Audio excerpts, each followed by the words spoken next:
অবশেষে খবরের জেরে ঊনকোটি জেলা হাসপাতাল পরিদর্শন করেন মন্ত্রী টিঙ্কু রায়। সঙ্গে ছিলেন স্বাস্থ্য সচিব কিরণ গীতে, স্বাস্থ্য অধিকর্তা ডক্টর সঞ্জীব দেববর্মা, জেলা শাসক দিলীপ কুমার চাকমা, মহকুমা শাসক প্রদীপ সরকার প্রমুখ। পরিদর্শনে মন্ত্রী সমস্ত বিষয় খোঁজ নেন। হাসপাতালে কি কি সমস্যা আছে সেই বিষয়েও অবহিত হন মন্ত্রী।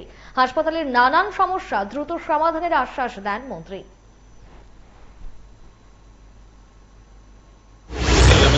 ডিস্ট্রিক্ট হসপিটালের অনেকগুলো সমস্যা আমরা পত্রপত্রিকায় দেখতে পাই যে সিটি স্ক্যান চলছে না, বা আমাদের আল্ট্রাসাউন্ড মেশিন বন্ধ আছে, এক্সরে মেশিন, এগুলো ছোট ছোট অনেকগুলো সমস্যা। তো আজকে আমাদের যিনি সচিব হেলথ দপ্তরের, তিনিও এসেছেন, মাননীয় কিরণ গীতেজি। তো আমরা দুজনেই এখানকার যারা আধিকারিকরা রয়েছে, পিডব্লিউডি সহ সব দপ্তরের লাইন দপ্তরে এখানে উপস্থিত ছিল।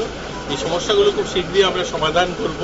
এখানে মূলত যে সমস্যাটা রয়েছে, আপনারা জানেন এই বিল্ডিংটা সেন্ট্রাল এসির যে প্যাটার্ন হয় ঠিক সেভাবেই বিল্ডিংটা বানানো, কিন্তু সেন্ট্রাল এসি যেহেতু লাগানো হয়নি তার জন্য সাফোকেশন হয়, এবং যার জলের পাইপগুলো ভিতর দিকে করা ছিল, ইলেকট্রিসিটি ভিতর দিকে করা ছিল, এগুলো শর্ট সার্কিট হয় মাঝে মাঝে।